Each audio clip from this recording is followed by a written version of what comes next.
بسم الله الرحمن الرحيم. ومن أحسن قولا ممن دعا إلى الله وعمل صالحا وقال إنني من المسلمين.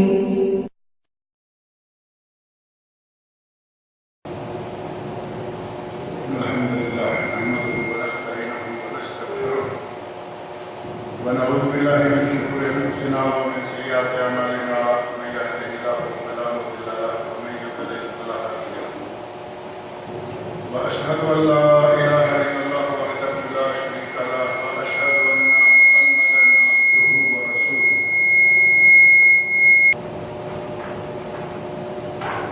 اما بعد فان خير الحديث كتاب الله وخير الهدي هدي محمد صلى الله عليه وسلم وشر الامور محدثاتها وكل محدثه بدعه وكل بدعه ضلاله وكل ضلاله في النار. رب اشرح لي صدري ويسر لي امري واحلل عقدة من لساني يفقهوا قولي. رب اعوذ بك من همزات الشياطين واعوذ بك رب ان يحضرون. أعوذ بالله السميع العليم من الشيطان الرجيم. أعوذ بالله السميع العليم من الشيطان الرجيم. ثم أفيضوا من حيث أفاض الناس واستغفروا الله إن الله غفور رحيم.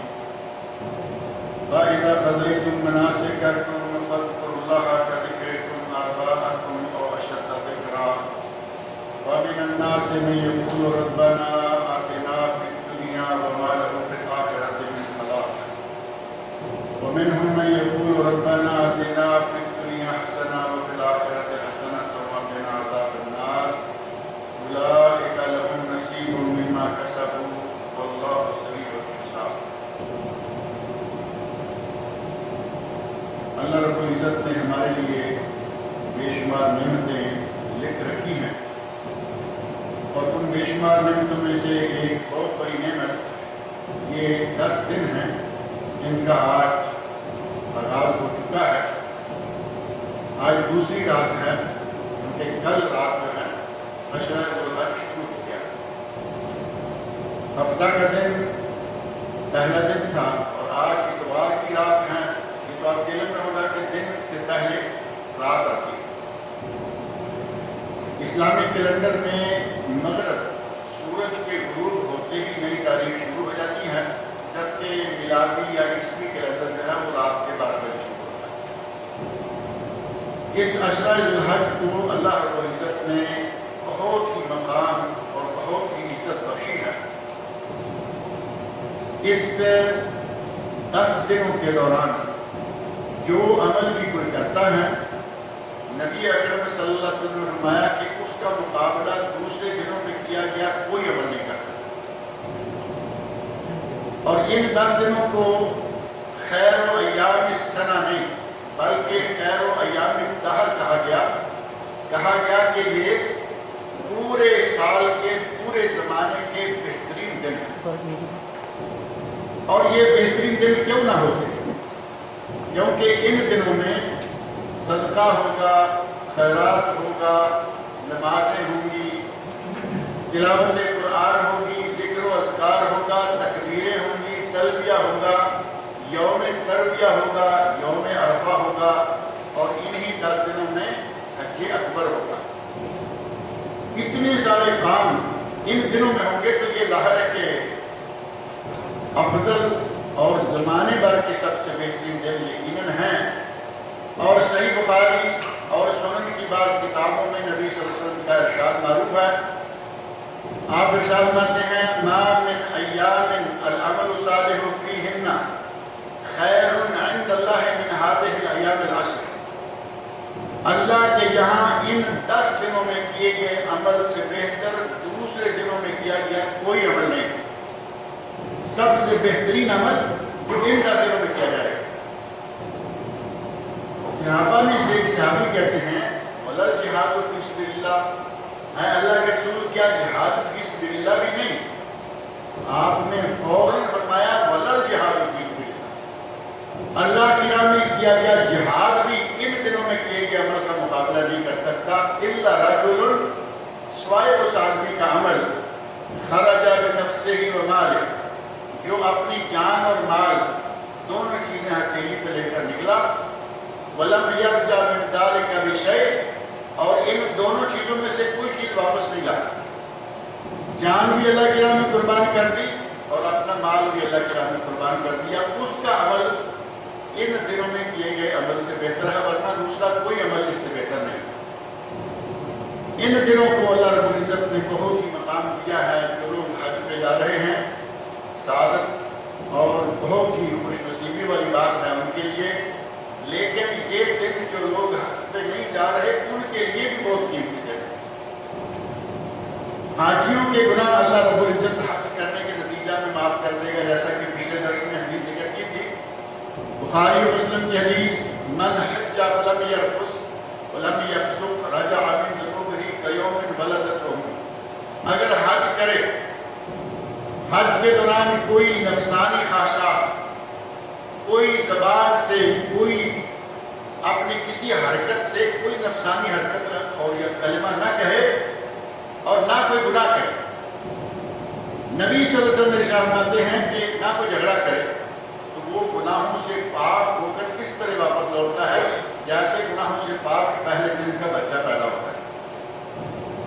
بہت بڑی فضیلت ہے حاجی کے کہ وہ گویا کہ پہلے دن کا نوزائیدہ بچہ ہے، لیکن اللہ رب العزت نے غیر حاجی کو بھی اس سلسلہ میں محروم نہیں کیا، بلکہ نبی صلی اللہ علیہ وسلم نے ارشاد فرمایا کہ غیر حاجی ان دنوں میں تلاوت کرے، نوافل پڑھے، ذکر و اذکار کرے، روزے رکھے، اور اگر صرف ایک دن کا روزہ 9 ذو الحج کا روزہ رکھ لیتا ہے، یوم عرفہ کا روزہ، تو نبی اکرم صلی اللہ علیہ وسلم کا ارشاد ہے احتسب علی اللہ ان یکفر السنتین، مجھے امید ہے کہ اللہ اس کے 2 سالوں کے گناہ معاف کرے۔ یہ جو حج پہ نہیں ہے، حاجی تمام گناہوں سے پاک اور غیر حاجی 2 سال کے گناہوں سے پاک۔ یہ بھی بہت بڑی بات ہے، گھر میں بیٹھے اللہ رب العزت صرف ایک روزہ رکھنے کے نتیجے میں اتنا مقام عطا فرماتا ہے۔ ان دنوں کی اللہ رب العزت نے قرآن کریم میں قسمیں کھائی ہیں۔ سورۃ الفجر 30ویں سپارے میں ہے، جس کے بالکل آغاز میں اللہ رب العزت نے ارشاد فرمایا والفجر ولیال عشر، قسم ہے فجر کی اور قسم ہے 10 راتوں کی، والشفع والوتر، اور قسم ہے جفت کی اور قسم ہے طاق کی۔ طاق تو معلوم ہے نا، جفت جوڑی اور طاق سنگل۔ امام ابن کثیر رحمۃ اللہ علیہ اور دیگر مفسرین نے لکھا ہے کہ یہاں جو اللہ رب العزت نے فرمایا والفجر، اس سے مراد ہے 10 ذو الحج یا یوم حج اکبر یا یوم ذبح النحر یا یوم عید الفطر، یہ سارے نام ایک ہی دن کے۔ یوم حج اکبر یہ بھی 10 ذو الحج، عید الاضحیٰ یہ بھی 10 ذو الحج، یوم نحر القربانی یہ بھی 10 ذو الحج۔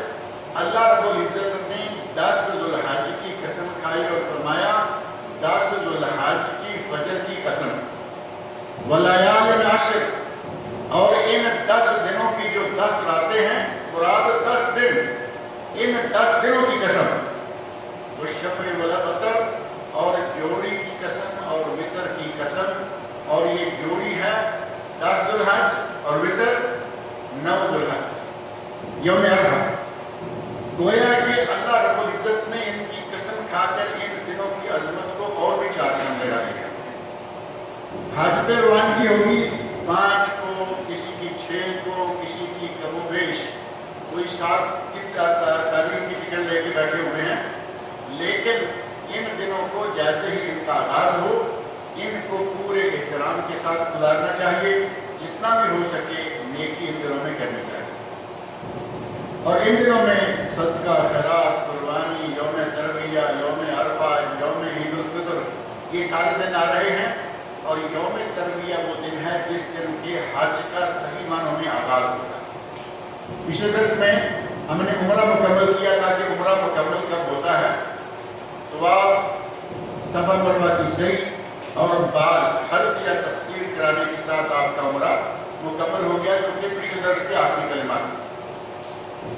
اب مسئلہ ہے کہ جن لوگوں نے حج تمتع کرنا ہوتا ہے وہ بال کٹوا کے احرام اتار دیتے ہیں، اور اگر کسی نے حج افراد یا حج قران قربانی ساتھ ہے اور وہ حج قران کر رہا ہے، اگر وہ ہے تو وہ صفا مروہ کی صحیح سے فارغ ہو کر نہ بال کٹواتے ہیں اور نہ ہی وہ احرام کھولتے ہیں، بلکہ وہ اسی احرام میں رہتے ہیں۔ اور ہم چونکہ عموماً حج تمتع کرنے والے ہوتے ہیں، ہمیں چاہیے کہ 8 تاریخ کو نئے سرے سے احرام باندھیں۔ 8 تاریخ 8 قبل عربی کی تاریخ، یہ ستمبر کی نہیں ہوگی، 8 تاریخ ذوالحج، جس کو یوم ترویہ کہا جاتا ہے۔ یوم ترویہ کو آپ صبح اٹھیں، فجر پڑھیں، جہاں آپ ہیں، مینا میں ڈیرا ہے مینا میں، اگر آپ کا ڈیرا مکہ مکرمہ میں ہے مکہ مکرمہ میں، کہیں ادھر ادھر ہیں کوئی مسئلہ نہیں۔ کچھ لوگ ہیں جو جدہ سے روانہ ہوں گے، ان کا پیکج ہی ایسا شروع ہوا کہ ان کو جدہ سے شروع کیا ہے۔ جدہ سے روانہ ہونے والوں کے لیے جدہ سے 8 تاریخ کو فجر پڑھیں، نہائیں دھوئیں، ناشتہ کریں، احرام باندھیں، جیسا کہ پچھلے درس میں تفصیل ذکر کی گئی کہ احرام کا طریقہ کیا ہے، احرام کے واجبات کون سے ہیں، محرمات کون سے ہیں جن چیزوں سے بچ کے رہنا ہے، اور مباحات کون سے ہیں جو چیزیں احرام کے باوجود جائز ہیں۔ موسم گرم ہے، وہاں آپ کو گرمی لگی، پسینہ پسینہ پریشان ہے، اور کسی نے کہہ دیا کہ اگر احرام کے کپڑے نکال دیے تو احرام ختم ہو گیا، یہ بالکل غلط فتویٰ ہے۔ اگر گرمی کے نتیجہ میں یا کسی دوسری حاجت غسل واجب ہو گیا، سویا غسل واجب ہو گیا، آپ کو احرام نکالنے سے آپ کا احرام ختم نہیں ہوگا۔ جب تک آپ احرام کی نیت سے رہیں گے آپ کا احرام قائم ہے۔ نہائیے، دوبارہ احرام باندھ لیجیے، کوئی حرج نہیں۔ آپ کے احرام کو کوئی چیز لگ گئی، گندگی لگ گئی، اپنا احرام بدلنا چاہتے ہیں بدل لیجیے، کوئی حرج نہیں۔ آپ اپنے احرام کو دھونا چاہتے ہیں دھو لیجیے، کوئی حرج نہیں۔ یہ بعض فتوے آپ کو ایسے ملیں گے کہ آدمی کو اتنا ٹائٹ کر دیں گے، نہ جی بس آپ جب احرام باندھ لیا تو اس کے بعد احرام اتارنا نہیں۔ احرام اتارنے کا معنی یہ ہے کہ آدمی دل کی نیت سے احرام سے باہر ہو، بال کٹوا لیے، خوشبو لگا لی، ناخن کاٹنا شروع ہو گیا، احرام نکال لیا۔ اگر صرف غسل کرنے کے لیے کپڑے اتار کے سائڈ میں رکھ کے غسل کیا، آپ کا احرام بحال ہے، مرد ہو یا عورت ہو، یہ اس سے کوئی فرق نہیں پڑتا۔ احرام میں غسل کیا جا سکتا ہے، احرام میں کسی کو خارش ہو رہی ہے، اب وہ ڈر رہا ہے کہ میں نے اگر خارش کی تو کہیں بال نہ اتر جائے، ایسی کوئی پابندی نہیں ہے۔ اسلام عبادت طلب کرتا ہے، آدمی کو مصیبت میں مبتلا نہیں کرتا۔ ام المؤمنین حضرت عائشہ رضی اللہ عنہا سے کسی مسئلہ میں پوچھا گیا کہ اگر خارش ہو تو کیا خراشا جا سکتا ہے، تو کہنے لگی اگر میرے کوئی ہاتھ باندھ لے اور مجھے کہیں خارش ہو، مجھے پاؤں سے بھی کرنی پڑے گی تو میں کر لوں گی، کیونکہ اس کی کوئی ضمانت نہیں ہے۔ اور آپ یہ چیز بتانے کی کہ ہاتھ باندھ بھی دیں گے تو میں پاؤں سے بھی خارش کر لوں گی، کیونکہ اس میں کوئی ضمانت والی بات۔ نہانے سے بال نکلتے ہیں، سو کے اٹھا دیکھا تکلیف تو بال بڑا ہوا ہے، پریشان، پسینہ پسینہ میرا بال نکل گیا۔ بال جان بوجھ کے نکالنا منع ہے، خود نکل جائے کوئی بات۔ بہرحال یہ پابندیاں جو احرام کی ہیں، ان پابندیوں کو اب آپ نے دوبارہ اپنے اوپر نافذ کرنا ہے جب حج کا احرام باندھیں گے۔ مینا سے، مکہ سے، جدہ، جہاں سے جو روانہ ہوتا ہے، اور احرام 8 تاریخ کو نئے سرے سے باندھ کر اب آپ نے ظہر جا کے مینا میں ادا کرنا۔ یہ ہے یوم ترویہ کا پہلا دن، یوم ترویہ کا پہلا کام۔ مینا میں ظہر، پھر مینا میں عصر، پھر مینا میں مغرب، پھر مینا میں عشاء، پھر مینا میں فجر۔ یہ 5 نمازیں آپ نے مینا میں ادا کرنی ہیں، اور مینا کی ساری نمازیں آج 8 تاریخ کی اور آئندہ 10، 11 اور 12 کی، اور اگر کوئی 13 کو رہتا تو 13 کی، یہ ساری نمازیں قصر ہوں گی لیکن اپنے اپنے وقت پر ہوں۔ یہ بات ذہن میں رکھیں، ہمارے پاک و حج سے آنے والے بعض علماء اپنے ساتھ پورا گروپ لے کے آتے ہیں، گروپ کو ٹائٹ کر کے لے کے آتے ہیں کہ دیکھو نمازیں پوری، اللہ کے نبی پڑھے قصر اور مولوی لے کے آئے 7 لوگوں کو، ان کو کرائے پوری، تو اس کا معنی کیا ہوگا؟ کہ نبی صلی اللہ علیہ وسلم کی نافرمانی کر رہے ہیں، نبی کے بتائے ہوئے طریقے کی بجائے اپنا دیا ہوا طریقہ چلا رہے ہیں۔ نبی صلی اللہ علیہ وسلم نے جب ظہر کی 2 رکعتیں پڑھی ہیں، میں کون ہوتا ہوں 4 کی جماعت کرانے والا؟ اور نبی صلی اللہ علیہ وسلم مکہ والے نہیں تھے، آپ مدینہ منورہ سے آئے تھے اور 9 دن کا پیدل سفر کر کے مکہ پہنچے۔ ہم میں سے کوئی ایسا ہے نا جو 9 دن کا پیدل سفر کر کے آ رہا ہوں؟ کوئی نہیں۔ پھر کیا معنی ہے کہ 4 گھنٹے میں کراچی سے یہاں، 4 گھنٹے میں لاہور سے یہاں، 4 گھنٹے میں دہلی اور حیدرآباد سے یہاں، اور کہیں گے یہ نمازیں ہم پوری پڑھیں گے؟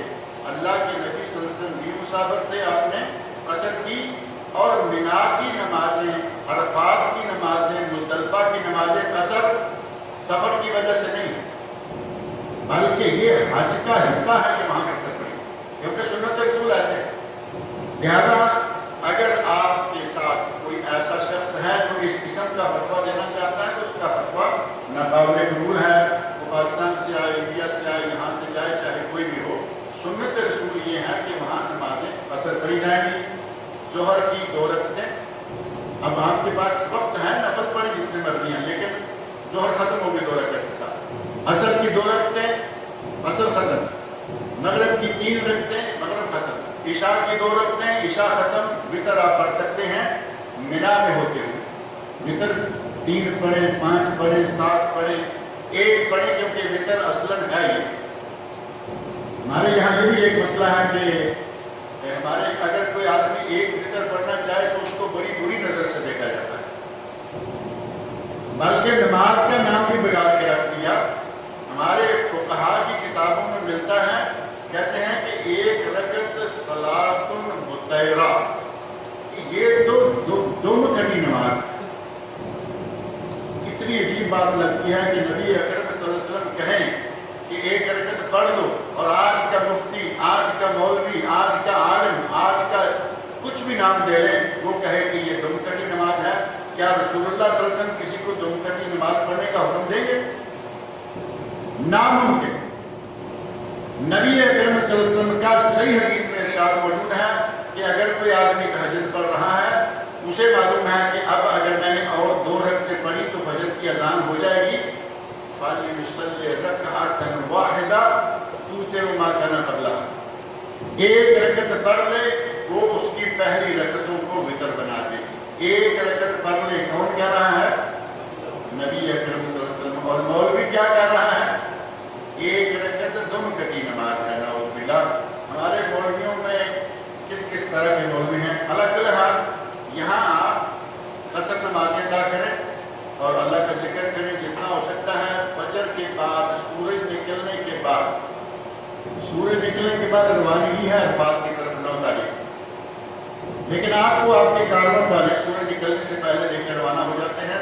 چاہیے وہاں جنگ کرنے کی ضرورت نہیں ہے کہ لوگ ہم تو مسئلہ سن کے آئے ہیں، کیونکہ ان کی اپنی کچھ ضرورتیں ہیں، مجبوریاں ہیں، کیونکہ گاڑیاں لے کے جانا ہے، عرفات پہنچانا ہے۔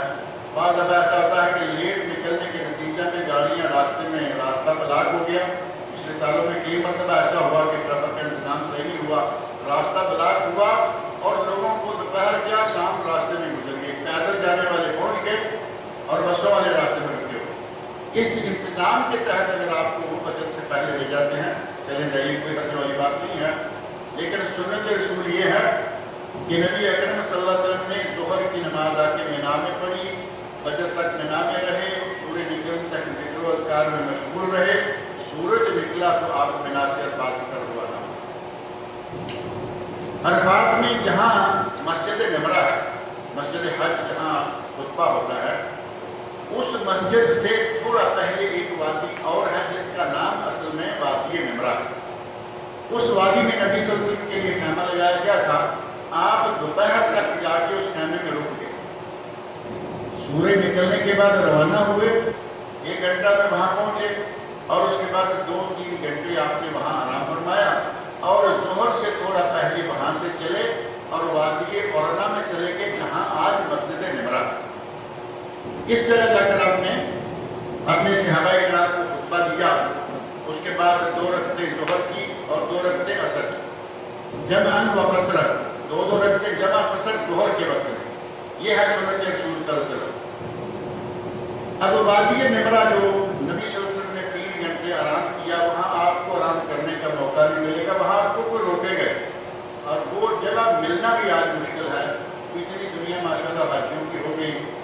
جگہ تلاش کرنا کہ کہاں وہ نمرہ ہے، وہ جگہ ملنا ہی ناممکن ہو گیا ہے۔ کوئی حرج نہیں ہے، آپ سیدھے جائیے، عرفات میں پہنچ جائیے، اور عرفات میں اگر آپ کو مسجد نمرہ کے پاس جگہ مل گئی، الحمدللہ مسجد کے اندر مل گئی، اور بھی اللہ کا شکر ادا کرے، خطبہ سنیں گے، پرسکون طریقے سے ایئر کنڈیشن مسجد ہے۔ اور اگر اندر جگہ نہیں ملتی، باہر دور دور تک فوارے بھی لگے ہوئے ہیں، اسپیکر بھی لگے ہوئے ہیں، باجماعت امام کے ساتھ نماز پڑھیے۔ اور اگر آپ ایسی جگہ ہے کہ جہاں امام کی آواز بھی نہیں جاتی، اس کا معنی یہ ہوتا ہے ابھی باجماعت والا کھاتا وہاں سے ختم ہو گیا، مسجد نمرہ کے امام کے ساتھ اب آپ جماعت سے نہیں پڑھ سکتے۔ اگر وہ کہے کہ میں اپنا ریڈیو لگا لیتا ہوں، ریڈیو لگانے سے تو پھر 5 وقت کی نمازیں ساری دنیا میں حرم کے ساتھ پڑھی جا سکتی ہیں، کیونکہ وہ تو آن لائن جا رہی ہوتی ہے۔ ریڈیو سے کسی کی نماز باجماعت حرم کی جماعت کے ساتھ نہیں ہوتی۔ اسی طرح حج کی نمازیں یہ 2 ہیں عرفات والی، وہ ریڈیو سے نہیں، اگر لاؤڈ اسپیکر جو مسجد کے دور دور پر لگائے گئے ہیں ان کی آواز پہنچ رہی ہے، آپ باجماعت نماز پڑھ سکتے ہیں۔ اور اس کے لیے دوسری شرط یہ ہے کہ آپ دیکھیں کہ آپ سے لے کر مسجد تک صفحے ہی صفحے، یہ نہ ہو کہ درمیان میں ایک پورا کھیت خالی پڑا ہوا ہے اور آپ پیچھے کھڑے ہیں، اگر ایسے ہوگا تو پھر جماعت نہیں ہوگی۔ صفوں میں تواصل ہونا ضروری ہے، ایک صف کے بعد ایک صف کے بعد ایک صف۔ اگر اس طرح آپ 1 کلومیٹر باہر بھی چلے جائیں گے مسجد سے، آپ باجماعت نماز پڑھ سکتے ہیں۔ باجماعت نمازیں نہیں پڑھ سکے، جگہ نہیں ہے، دور ہیں، آواز نہیں آ رہی، تو آپ اپنے خیمے میں ریڈیو، موبائل کا ریڈیو یا کسی بھی طریقے سے حاجی کا خطبہ سنیں۔ کوشش کریں کہ خطبہ سنیں، کچھ معلومات آپ کو خطبہ سے ملے گی، اور اگر آپ کو کچھ معلومات نہیں مل رہی تو یقیناً آپ کے ساتھ کوئی نہ کوئی آدمی ہوگا انشاءاللہ جو کوئی پڑھا لکھا ہوگا، سمجھ سکتا ہوگا خطبے کو، وہ خطبے کا خلاصہ آپ کو بتا دے۔ اور اگر کوئی کاروان ایسا ہے کہ اس کے پاس اس طرح کے آدمیوں کا تحت ہے، کوئی آدمی نہیں جو عربی سمجھ سکا ہو، تو ٹھیک ہے، 2 رکعت ظہر کی اور 2 رکعت عصر کی، جمع اور قصر خطبے کے بعد باجماعت اپنے خیمہ میں 2 رکعتیں دونوں نمازوں کی پڑھیں جس طرح کی امام نے پڑھی ہیں، یہی سنت رسول ہے۔ اور یہاں بھی جس طرح مینا میں شور ہوتا ہے کہ نہیں ہم تو پوری پڑھیں گے، عرفات میں بھی یہی ہوتا ہے کہ ہم تو پوری پڑھیں گے، جبکہ سنت رسول ہے 2 رکعتیں ظہر کی 2 عصر کی، جمع و قصر، جیسا کہ سعودی ٹیلی ویژن ان دنوں جو براڈ کاسٹ کرتا ہے لائیو، اس میں آپ دیکھتے ہیں کہ اسکرین پہ پڑتی مستقل چلتی رہتی۔ اس وقت حاجی حضرات عرفات کے میدان مسجد نمرہ میں ظہر اور عصر جمع و قصر ادا کر رہے ہیں، یہ پڑتی مستقل چلتی رہتی۔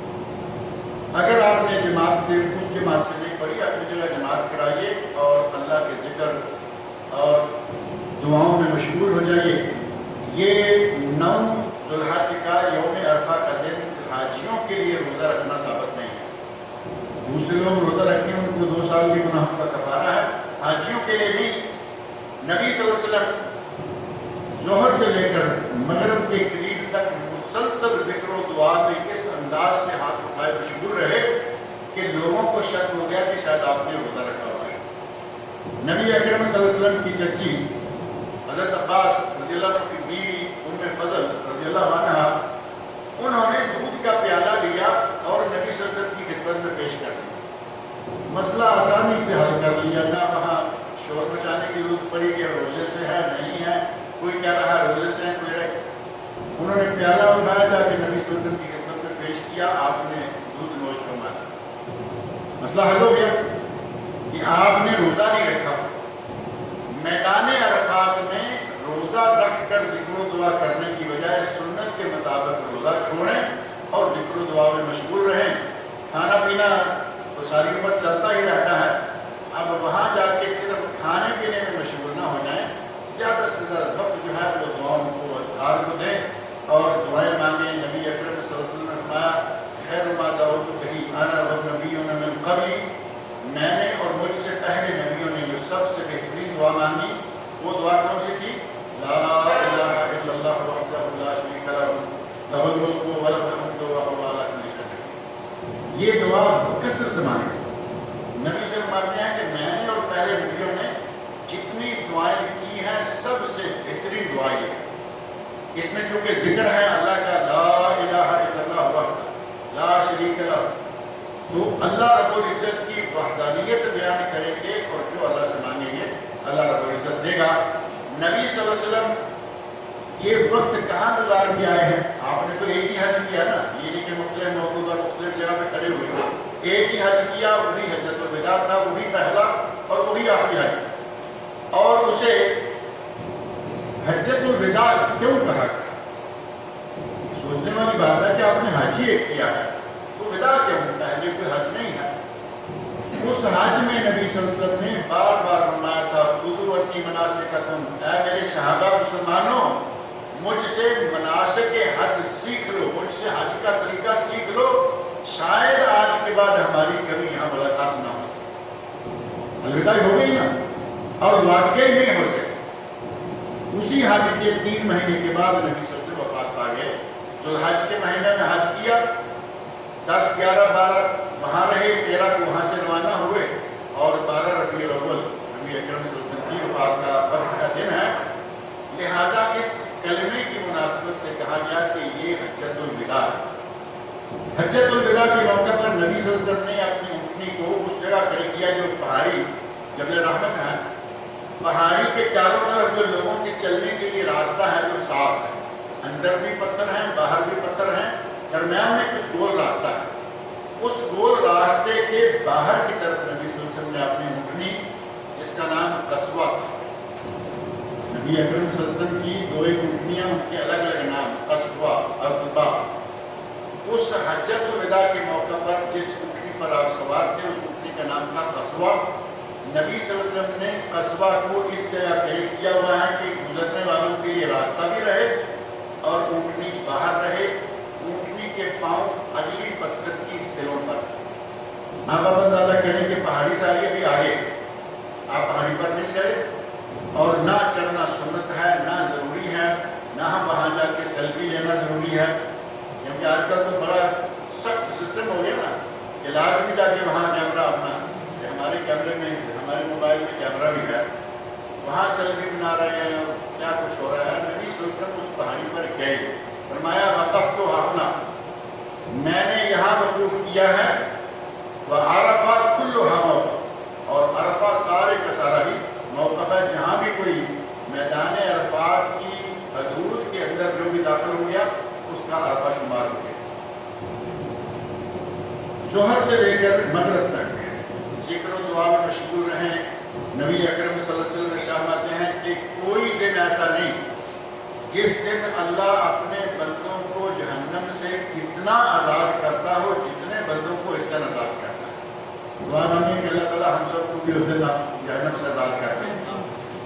اور دوسری حدیث میں نبی اکرم صلی اللہ علیہ وسلم فرماتے ہیں کہ اللہ آسمان دنیا پر نازل ہوتا ہے. آسمان دنیا پر نازل ہوتا ہے، 7 آسمان ہے نا، آسمان دنیا پر اللہ رب العزت نزول فرماتا ہے، فرشتوں کو اکٹھے کرتا ہے اور کہتا ہے کہ آؤ دیکھو. بعض اہل علم نے لکھا کہ یہاں فرشتوں کو اکٹھا کر کے ان کو حاضر کر کے یہ کہنا کہ دیکھو یہ لوگ کیوں آئے، اس کی وجہ کیا ہے. اللہ رب العزت نے جب آدم علیہ السلام کو بنانا چاہا تو ان فرشتوں نے کہا تھا نا کہ اس کی کیا ضرورت ہے. نحن نسبح لک بحمدک ونقدس لک، ہم تیری تعریف بیان کرتے ہیں، تیری تقدیس بیان کرتے ہیں، اس کو بنانے کی کیا ضرورت. اللہ رب العزت ہر سال ان کو اکٹھے کر کے کہتا ہے دیکھو تم کہتے تو کیا ضرورت ہے، گھر کی پرواہ نہیں، بیوی بچوں کی پرواہ نہیں، مال و دولت کی پرواہ نہیں، کاروبار کی پرواہ نہیں، اور بلڈنگیں کوٹھیاں بنگلے چھوڑ کے یہاں میدان میں میرے لیے آئے، یہ سارے میرے لیے آئے. اور پھر اللہ رب العزت فرماتا ہے اشہدکم انی قد غفرت لہم، میں تم سب کو گواہ بنا کے کہتا ہوں کہ میں نے آج ان سب کو بخش دیا. یہ وہ عظیم دن ہے. اس دن کو ذکر و دعا میں، تلاوت قرآن میں اپنے لیے، اپنے اہل و عیال کے لیے، دوست و احباب کے لیے، ملک و ملت کے لیے دعائیں مانگ کے گزاریں اور مغرب تک وہاں رکے رہیں. اگر کوئی لیٹ ہو گیا کوئی بات نہیں، کوئی وہاں مغرب کے بعد پہنچا عشاء تک رک گیا، 9-10 بجے تک رک گیا، کوئی بات نہیں۔ اگر تھوڑا سا وقت ان پورے 24 گھنٹوں میں سے، یعنی صبح فجر سے لے کر اگلی فجر تک، اس کے درمیان میں 24 گھنٹوں میں سے 1-8 گھنٹہ وہاں رک گیا اور مزدلفہ میں آ کے اس نے فجر پڑھ لی تو اس کا حج مکمل ہو۔ یہ بھی اللہ رب العزت کا انعام ہے۔ ایک صحابی آیا، اس نے کہا یا رسول اللہ مجھے تو جبل رحمت کا پتہ نہیں کہ عرفات کا پہاڑ کون سا ہے، میں بنی تیر کے پہاڑوں سے چلا ہوں اور راستے میں آنے والے تمام پہاڑوں پر میں تھوڑا تھوڑا بیٹھتا ہوا آیا۔ کتنے سادہ لوگ تھے صحابہ کرام رضی اللہ عنہ، دل میں جذبہ ہے کہ مجھے حج کو پانا ہے، اب حج کی جگہ معلوم نہیں، کہا کہ میں ہر جگہ تھوڑا تھوڑا بیٹھتا ہوں، جو ہوگا ہوگا۔ وہ سارا دن چلتے ہوئے، رات چلتے ہوئے فجر تک مزدلفہ میں پہنچے۔ تو نبی اکرم صلی اللہ علیہ وسلم نے پوچھا کہ میرے صحابی کیا تم نے فجر میرے ساتھ آ کے پڑھ لی ہے؟ اس نے کہا یا رسول اللہ میں فجر میں آپ کے ساتھ شامل ہو گیا، فرمایا تیرا حج مکمل ہو، کیونکہ راستے میں جتنے پہاڑ آتے ہیں ان میں ہی ایک پہاڑ یہ جبل رحمت بھی ہے جو کہ عرفات کا پہاڑ ہے، لہٰذا تمہارا حج مکمل ہو گیا۔ اگر ان 24 گھنٹوں کا تھوڑا سا وقت 1-2 گھنٹے بھی آگے وہاں رک جائے، اس کا وقوف عرفہ مکمل ہوا، اور اگر یہ بھی نہ ہوگا تو پھر سمجھے کہ حج بھی نہیں۔ حج کا جو رکن ہے، اہم ترین حصہ ہے، وہ ہے وقوف عرفہ۔ نبی صلی اللہ علیہ وسلم کا ارشاد مشہور ہے، 2 ہی لفظ ہیں، الحج و عرفہ، حج تو نام ہی عرفات کا ہے، اگر کوئی عرفات میں نہیں کیا تو پھر اس کا حج ہی نہیں ہے، اس کا حج جو ہے وہ قضا ہو گیا۔ نبی اکرم صلی اللہ علیہ وسلم نے یہ دن مغرب تک وہاں گزارا، اذان وہاں ہوتے ہوئے ہوگی مسجد نمرہ سے، اس کے بعد ساتھ ہی وہ گیٹ کھل جائیں گے جو عرفات سے مزدلفہ کی طرف جاتے ہیں، عرفات کی گیٹوں کو کھول دیا جاتا ہے، بسیں پیدل سب لوگ، پیدل تو مسجد کو روک نہیں سکتا، لیکن بسوں والے جو ہیں وہ اس کے بعد اپنی بسوں کو مزدلفہ کی طرف روانہ کرنا شروع کر دیتے ہیں۔ اذان ہوگی، آپ عرفات میں ہوں گے، لیکن یہ نماز مغرب کی آپ جا کے مزدلفہ میں پڑھیں گے، اور مزدلفہ کا کچھ حصہ آج کل مینا میں شامل کر دیا گیا۔ ایکسٹینشن مینا اسے کہتے ہیں، ایکسٹینشن مینا یعنی اصل میں وہ مزدلفہ ہے، لیکن مینا کے ٹینٹوں سے ملتے ملتے کچھ حصہ مزدلفہ کا مینا میں شامل ہے۔ علماء کرام کے باقاعدہ فتویٰ سے مجبوری کے تحت، کیونکہ مینا میں 3-4 دن گزارنے ہوتے ہیں، 8 والا دن، پھر آگے 10, 11, 12, 13 والا 4-5 دن ہوتے ہیں مینا کے، اور وہاں 5 دن اتنی خلقت میں وقت گزارنا ہے، لہٰذا اس کے لیے جگہ کھلی چاہیے۔ مزدلفہ میں صرف رات کا ایک حصہ تھوڑا سا آتا ہے، اس کے لیے تنگ جگہ ہے، تھوڑا سا بیٹھ کے تھوڑا سا لیٹ کے آدمی گزارا کر لے، لہٰذا اہل علم کے فتویٰ سے مینار کا کچھ حصہ بڑھا کر مزدلفہ بھی لے لیا گیا۔ اب ایکس بلاک جو ہے، بلاک بہت سارے بتائے گئے ہیں ABCD کر کے، ایچ بلاک جو ہے وہ اصل میں مزدلفہ ہے۔ جن لوگوں کو ٹینٹ مزدلفہ کے ایچ بلاک میں مل جائے ان کو 2-in-1 کا فائدہ ہو جائے، ان کے لیے وہی مینا ہے، ان کے لیے وہی مزدلفہ بھی ہے، رات کو مزدلفہ اور اس کے بعد سارا وقت جو ہے وہ مینا، وہ سیدھے عرفات سے اپنے ٹینٹ میں آ جائیں، سامان رکھیں، آرام کریں اور فجر تک وہاں سو جائیں۔ اور اگر کسی کو اطمینان نہ ہو، بعض لوگ پریشان ہو جاتے ہیں، لوگ ہم تو پھر ٹینٹ میں آ گئے تو مزدلفہ ہمارا تھا، آپ کا مزدلفہ آپ کے ٹینٹ کے نیچے ہے، کوئی حرج والی بات نہیں، لیکن اگر پھر بھی سکون نہیں ہے باہر نکل جائیے، کھلی جگہ پھر بھی آپ کو مل جائے گی، ٹینٹوں سے باہر جائیں، آگے کھلی جگہ پڑی ہوئی۔ بہت سارے لوگ کو دیکھا گیا کہ وہ چٹائی اٹھاتے ہیں باہر جا کے، فجر کے قریب تک وہاں رہ کے آتے ہیں، ٹھیک ہے وہاں جائیں، وہاں رہ کے آئیں، لیکن ایک احتیاط کریں کہ یہ نہیں ٹینٹ سے باہر نکلے تو باہر ڈیرا لگا لیا، اب یہ راستہ تھا گاڑیوں کے گزرنے کا اور آپ نے راستہ بلاک کر دیا، یہ نیکی شمار ہوگی؟ آپ نے بہت سارے لوگوں کو اذیت پہنچائی۔ چھوٹی سی ہمت کر کے آگے ہو جائیں، جہاں سے ٹینٹ ختم ہوتے ہیں وہاں مزدلفہ خالی شروع ہو جاتا ہے، وہاں جا کے کہیں ڈیرا لگائیں، اور اگر دل میں اطمینان آ جائے تو وہی رک جائیں۔ اطمینان والی بات ہے، ورنہ آپ جو بیت اللہ ہے، نبی صلی اللہ علیہ وسلم کے زمانے میں اتنا بڑا ہی تھا، مسجد حرام جہاں طواف کرتے ہیں اس زمانے میں تھوڑی سی جگہ تھی، اور صفا اور مروہ کیا یہ بھی وہی جگہ ہے؟ اس وقت جگہ تنگ بھی تھی اور سنگل بھی تھی، آج 5 منزلیں بھی ہیں اور چوڑی بھی ہو۔ دل کو اطمینان حاصل ہو جانا چاہیے۔ یہ کام ایسے نہیں کیے گئے، باقاعدہ مفتیان کرام سے مشورہ کر کے اشتری رائے لے کر کہ کہاں کس چیز کی گنجائش ہے وہاں توسیع کی گئی۔ لہٰذا اگر کسی کا جی چاہے تو مزدلفہ کی رات وہاں کاٹ سکتا ہے، نہیں تو باہر چلے جائیں۔ سورج نکلنے سے پہلے فجر کی نماز پڑھنے کے بعد نبی اکرم صلی اللہ علیہ وسلم مشعر الحرام، چھوٹی سی پہاڑی ہے مزدلفہ میں، جیسے جبل رحمت ہے عرفات میں، مزدلفہ میں مشعر الحرام ہے۔ اور اللہ رب العزت نے قرآن کریم میں اسی مشعر الحرام کے بارے میں فرمایا ہے کہ جس وقت تم وہاں پہنچو تو اللہ کا ذکر کرو عند المشعر الحرام، مشعر حرام کے پاس۔ نبی صلی اللہ علیہ وسلم اس پہاڑی کے بالکل قریب تک گئے، یہ پہاڑی ہے، یہاں قریب تک گئے اور آپ نے قبلہ کی طرف منہ کر لیا۔ پہاڑی کی وہ جگہ جہاں سے سامنے پہاڑی بھی ہو اور آگے قبلہ بھی ہو، مثال کے طور پر یہ پہاڑی ہو، یہاں ہم کھڑے ہو جائیں، ہمارا قبلہ تو ادھر ہی ہے۔ اس انداز سے نبی اکرم صلی اللہ علیہ وسلم نے وہاں وقوف کیا اور وہاں سورج نکلنے سے تھوڑا پہلے تک، فجر پڑھ کے سورج نکلنے سے تھوڑا پہلے تک آپ وہاں دعائیں مانگتے رہے، ذکر کرتے رہے، اور یہ رات آپ نے مزدلفہ میں سو کر گزاری۔ ہم یہ نقطہ ذہن میں رکھیں، ہمارے علماء کرام میں سے بہت سارے لوگ ہیں جو وہاں سے لوگوں کو پکی کر کے لاتے ہیں، لکھا ہوا کتابوں میں موجود ہے۔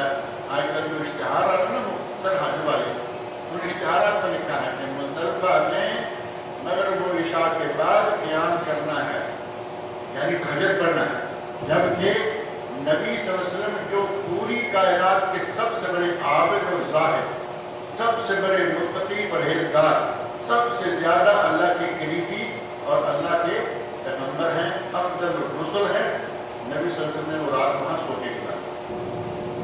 آپ نے ہمیشہ تہجد پڑھی، لیکن مزدلفہ کی رات آپ نے وتر بھی نہیں پڑھے، تہجد بھی، لہٰذا وہاں سو جائیں، آرام کریں اور فجر کی نماز باجماعت پڑھیں۔ نماز پڑھنے کے بعد اگر آپ کو مشعر الحرام قریب نظر نہیں آئی، نہیں مل رہی، قبلہ رخ ہو کے سورج نکلنے کے قریب تک دعائیں مانگیں اور پھر وہاں سے سورج نکلنے سے پہلے 7 کنکریاں لے کے روانہ ہوں۔ اب 7 کنکریاں نبی صلی اللہ علیہ وسلم نے فجر کی نماز پڑھنے کے بعد لی ہیں، روانہ ہونے کے بعد، اور ہمارے بھائی وہاں جاتے ہی پہلے کنکریاں کٹا شروع کر دیتے۔ یا ایسے ہی عرفات سے مزدلفہ پہنچے، مزدلفہ کی حدود کا پتہ چلا کہ یہ لکھا ہوا ہے بدایت مزدلفہ، کون سی کنکریاں ادھر سے ادھر سے، کہ کہیں ایسا نہ ہو کہ دن چڑھنے تک کنکریاں ختم ہو جائیں۔ اب اللہ رب العزت کا انتظام دیکھو کہ کب سے حاجت ہو رہا ہے، آج تک کنکریاں ہر وقت ملتی رہے، لاکھوں لوگ ملینز حج کر رہے ہیں، ہر آدمی 7 کنکریاں یہاں مار کے آتا ہے، تینوں کے اگلے دنوں میں اور پہلے دن بڑے جمرہ پر 7 کنکریاں مارتا ہے۔ نبی صلی اللہ علیہ وسلم نے وہاں سے کنکریاں اٹھائیں، 7 آپ بھی اٹھا سکتے ہیں، کوئی حرج نہیں، اور اگر کسی نے ساری اٹھا لی تب بھی کوئی حرج نہیں۔ اور ساری کل کتنی بنے؟ 7 ایک دن کی اور 21 21 21 63 اور 60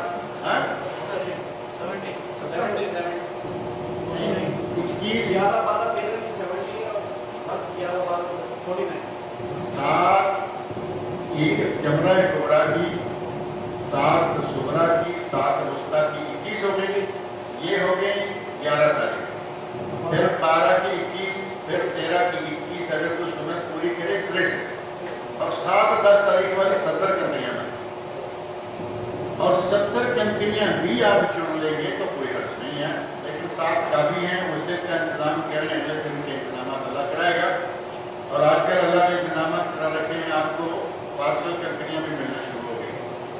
آپ نے دیکھا ہوگا کہ باقاعدہ پیکٹوں میں بند کنکریاں بک رہی ہوتی ہیں، لوگ دے رہے ہیں 10 ریال کی کنکریاں، آپ کو 70 کنکریوں کا پیکٹ مل جاتا ہے، لے لیں، کوئی حرج نہیں۔ لیکن کئی لوگ ہیں ان کے دل کو سکون نہیں ہوتا، پتہ نہیں یہ کہاں سے لایا ہے اور پتہ نہیں اس نے دھوئی بھی ہیں یا نہیں۔ کچھ لوگ ہیں وہ کنکری کو دھونا ضروری سمجھتے، کنکریاں اٹھائیں پھر اس کو دھو رہے ہیں، پوچھ رہے ہیں، شیطان کو مارنی ہے تم صفائی کر کے مار رہے ہو، اس مارو، کیسے کیسے آتی ہیں نکالو۔ سائز نبی صلی اللہ علیہ